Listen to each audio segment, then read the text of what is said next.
Alec Baldwin now formally charged in the Rust shooting. Trial attorney John Gomez joins us this morning. Thank you for being here. Yeah, thank you for having me. Of course. So I have to ask, Alec Baldwin has been charged with involuntary manslaughter. First of all, were you surprised when this came down? Well, not surprised that it did come down because a lot of us saw it coming. It was leading to that. But when I look at the charges, I think it is an overreach. And, you know, if I was the DA, I wouldn't go on this case. And for folks at home, if just in case they don't understand exactly what involuntary manslaughter means and what that means for Alec Baldwin, what does that mean? Yeah, it's kind of a law school exam in this case. There's 2 counts. There's 1 involuntary manslaughter in the 4th degree. It's an 18-month cap. But then he's also charged with involuntary manslaughter in the commission of a lawful act, which has to be more reckless, and there's a mandatory 5-year firearm enhancement. So there's kind of 2 counts, both a little puzzling. You mentioned the overreach. This was a district attorney who filed these charges. When you say overreach, what do you mean? Is there like other motives here, or what's going on? Because it seemed like everybody was kind of surprised, right? Yeah, I don't know what's going on in Santa Fe and Hollywood and Alec Baldwin and guns, but you know, I'm a wrongful death lawyer.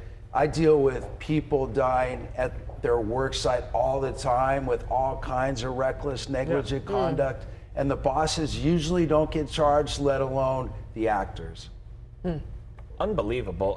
Hannah Reed Gutierrez is the armorer. We heard a lot about the armorer on these movie sets. There are people who handle the guns. It's their jobs to put the blanks in there, obviously not a loaded round. Also charged with involuntary manslaughter. Are those cases different because one person's job specifically was to get the weapons ready, while the other guy, he could just say, hey, I'm just an actor. I'm just doing what I'm told. Yeah, I think with Alec, they're really focusing on him being a producer. That's where they're really trying to make their mileage.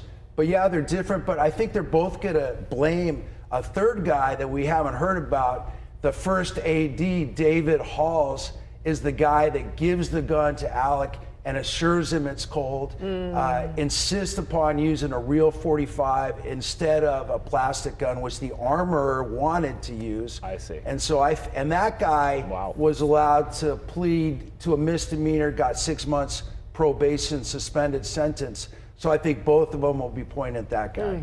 Well, what's next then for Alec? Well, he's got great lawyers, you know, we might imagine. So there will be a preliminary hearing within 60 days.